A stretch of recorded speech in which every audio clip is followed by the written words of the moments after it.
Bagaimana kita memasarkan hasil produksi kita? Mulai berbunga berbuah masih biasanya segede-gede telur, itu sudah kita pasarkan. Orang sudah pesen. Musang King. Yang saya pegang nih bijinya kecil banget ya.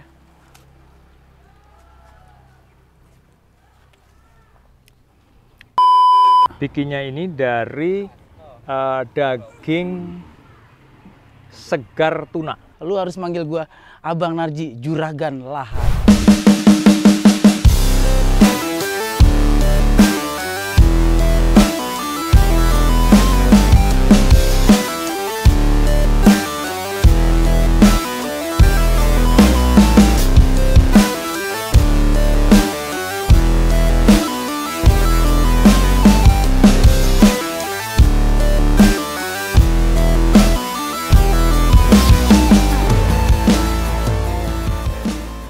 Nah ini Musang King. Ini kaki 3 juga kaki Pak? Kaki 3 juga. Kenapa harus dicari yang kaki 3 Pak? Itu pertanyaan saya Pak. Kaki 3 itu tujuannya untuk menguatkan pohon ketika ditanam.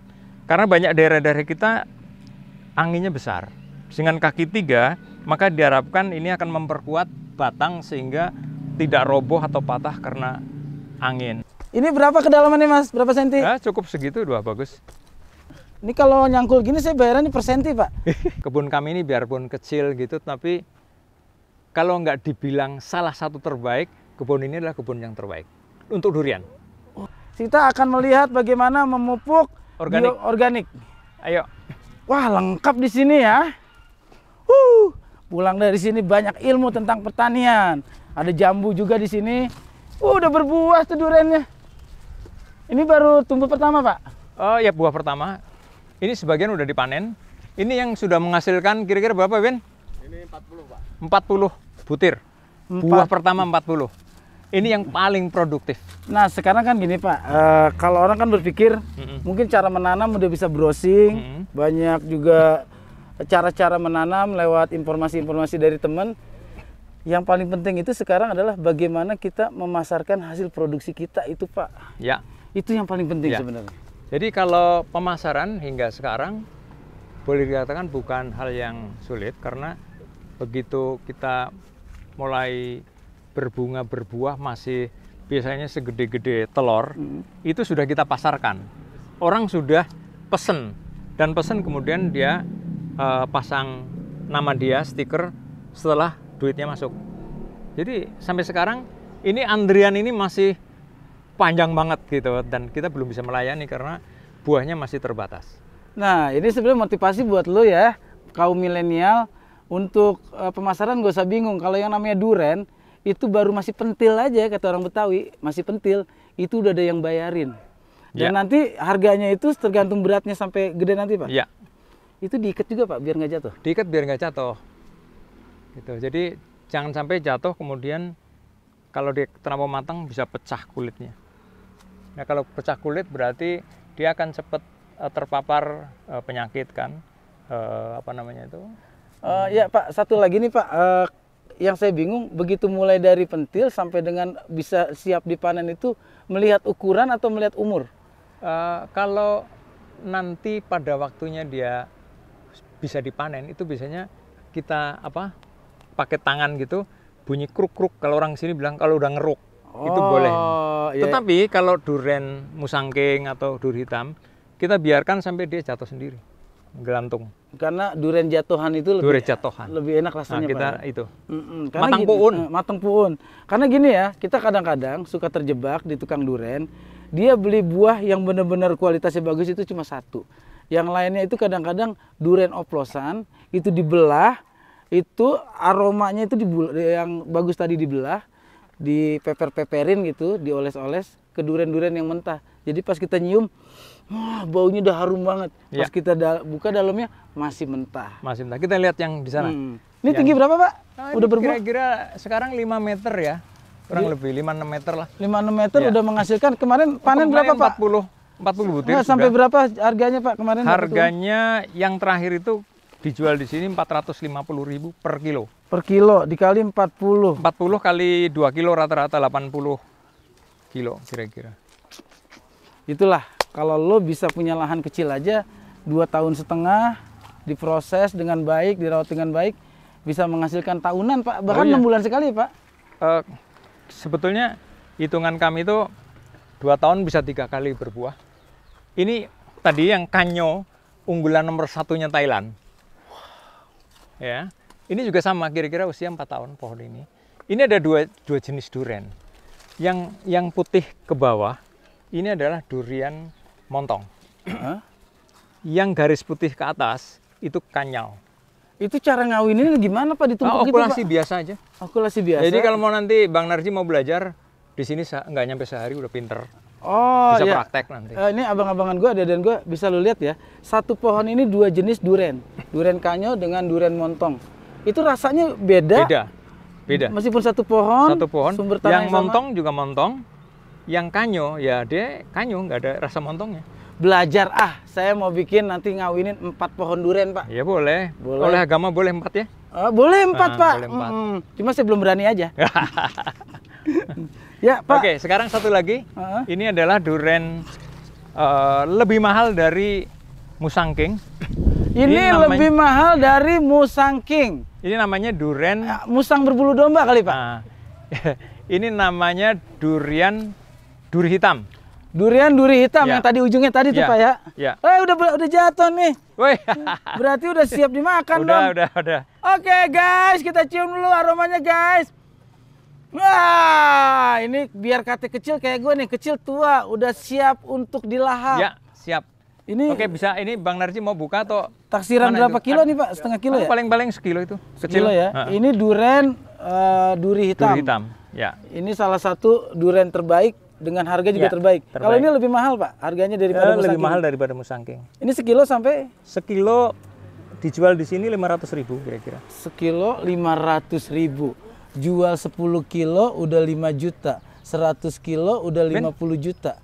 Dalam 1, 2, 3 pohon, lu bisa jadi miliarder. Pisau kecil. Panen tambah tanah. Yuk mulai sekarang gunakan tenaga lu, otak lu untuk menghasilkan. Jangan tergantung sama orang. Oh iya. Oke? Yaudah. Bener ya? Gue mau cobain duriannya. Asik!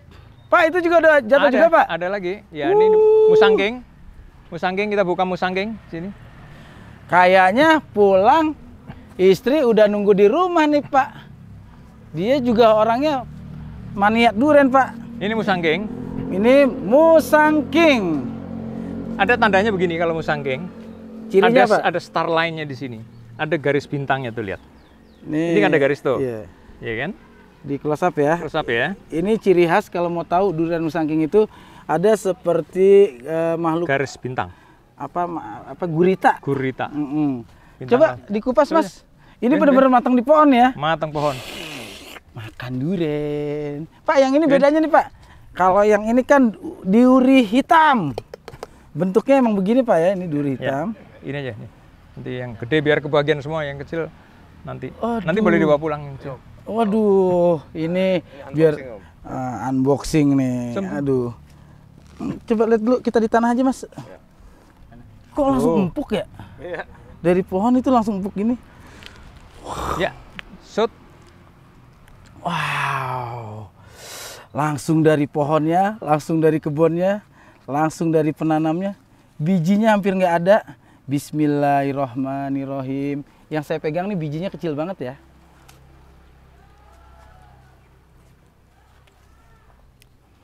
Manis, legit, dagingnya tebal. Aromanya mantap. Nendang. Mantap ya. Sama dengan yang dari daerah asalnya, Malaysia. Benar-benar dari Malaysia nih Pak. Iya.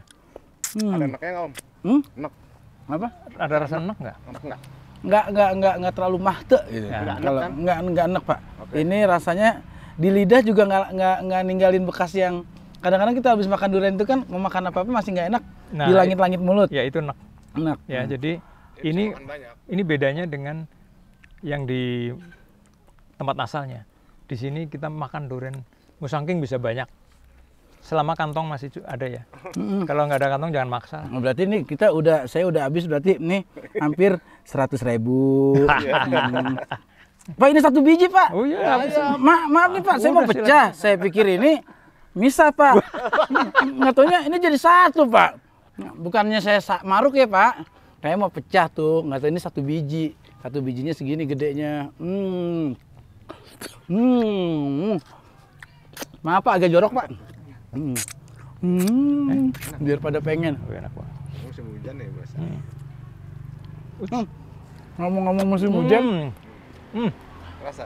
pada saat penanaman itu pengaruh nggak Pak? Kita nanam mulai di musim panas atau di musim hujan, hasilnya ngaruh nggak Pak? Banyak orang yang mengatakan ketika musim hujan itu buahnya jadi hambar. Memang kenyataannya seperti itu. Tapi penyebabnya bukan karena airnya banyak, kemudian basah, bukan itu. Tetapi ketika musim hujan matahari cuma sebentar, karena tertutup awan ya. Kemudian karena sebentar fotosintesanya itu terhambat. Karena itu mesti disiasati bagaimana dengan curah matahari yang sebentar kita bisa tetap fotosintesa itu bisa optimal. Maka di bawah itu kita kasih macam-macam pupuk. Nanti kita lihat pupuk yang mau dikocorkan, organik semua. Kemudian biasanya di sini juga dibakar sisa-sisa sampah yang hijau. Ada daun, ada rumput dan sebagainya. Supaya sampah itu dari daun-daun itu kan karbon. Dibakar, ada oksigen, dia menjadi CO2. CO2 itu dengan air yang ada, dengan matahari, dia menjadi karbohidrat, menjadi gula. Jadi kita asepin terus. Makanya kalau lihat Bang Narji ada drum-drum. Ya. Ini berarti gunanya drum-drum ini untuk nampung sampah, kemudian dibakar. Ini sampah-sampah dari daun. Udah sampah-sampah di sini. Daun kan ini rumputnya kita. Kalau zaman saya kecil, bapak saya bilangnya bikin humus. Ya. Itu setelah ini dibakar, itu proses sampai asapnya aja. Jadi asapnya yang dibutuhkan oleh tanaman. Pantes kakek saya dulu. Cuma bicaranya kalau orang Betawi zaman dulu itu mitos. Duren itu kalau lagi nanem kita tabunin di pinggirnya. Asapnya itu ngusir jin yang pohonnya jadi nggak bagus. Padahal sih secara ilmiah ada Pak ya? Ada. Jadi menjadi produksi CO2, kemudian dengan air hujan atau air embun kena matahari dia menjadi karbohidrat. Berarti omongan zaman dulu itu kalau diterangin dengan logika atau ilmiah, anak-anak nggak bisa terima. Jadi yang singkat aja, sebenarnya ada kolerasinya antara mitos dengan ilmu pengetahuan. Ya, betul. Sekarang kita di sini, ini tambahan nutrisi. Air apa Pak? Ini adalah, yang ini kalau nggak salah beta karotin ya? Ya. Apa nih? Ini asam amino Pak. Oh, asam amino ya. Fungsinya untuk? Apa Win? Asam Ini amino? gini, Om, kalau rasa, jadi katanya Bapak tadi musim hujan suka drop. Itu pencucian hara, mikrobanya juga dorman. Nanti kita tambah dengan asam amino. Untuk aktif ya. Terus asam amino juga untuk rasa tuh paling kuat asam amino. Protein. Nah, ini ada beberapa unsur. Nah, ini membentuk rasa manis, legit, pahit, asam. Mungkin pengen tahu bikinnya dari apa? Saya nggak tahu Pak. Bikinnya ini dari daging segar tuna. Jadi tidak murah. Ikan tuna yang Ikan tuna benar-benar segar yang itu. Waktu itu kita beli ikan tuna yang ada yang satu ekor itu 60-an kilo, ya kan? Terus yang minggu-minggu yang lalu kami beli yang tuna-tuna kecil-kecil. Itu digiling di sini? Digiling di sini, kemudian direbus, kemudian dikasih ragi. Bakteri tertentu, ada 7 strain ya. Ada 7 strain bakteri, kemudian ada juga enzim. Ya Kita ini biarkan. ya, tadi juga saya bingung Pak, saya datang ke sini, jangan-jangan badan saya bau. Betulnya emang bau ini. Bau ini? Ya. Saya tadi hampir nggak pede Pak.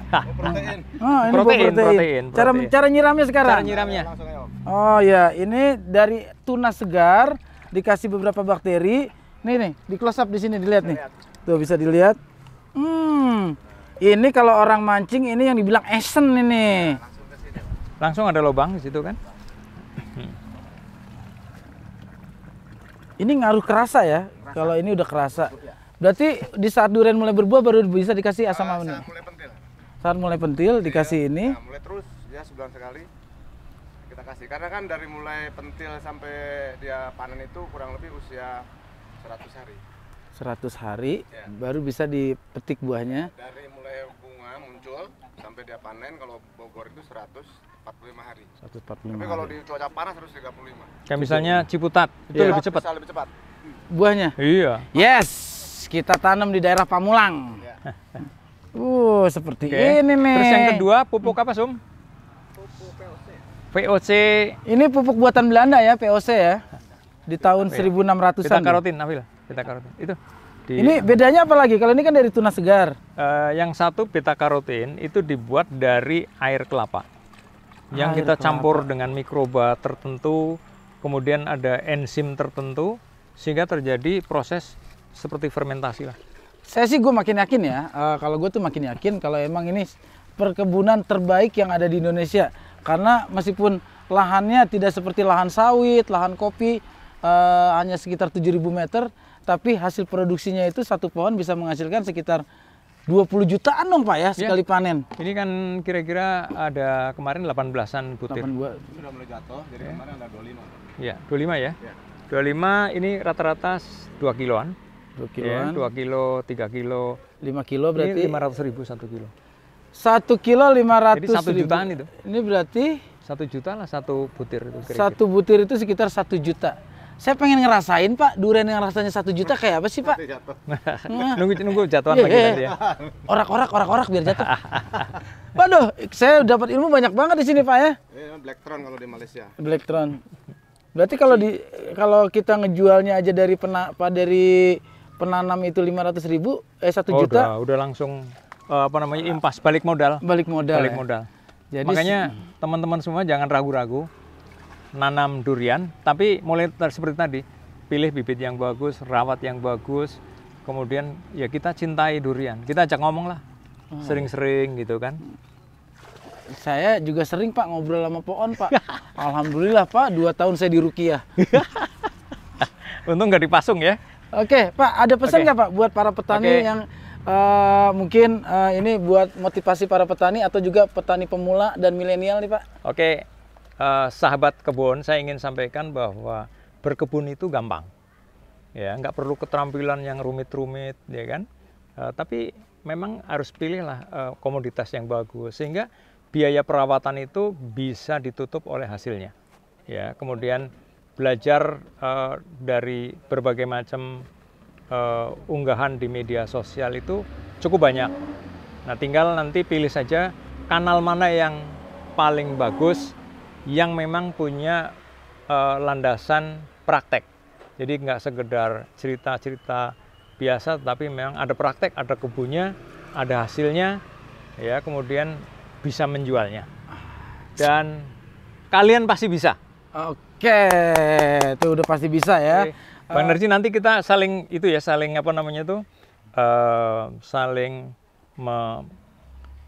membuat referen ya.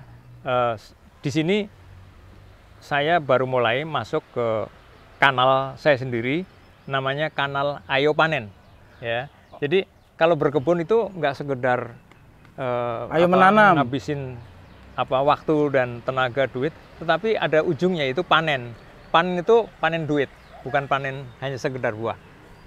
Jangan lupa tuh sahabat subscribe, like, share, and comment channelnya Pak Hilal, namanya Ayo Panen. Terima kasih Bang Narji, top.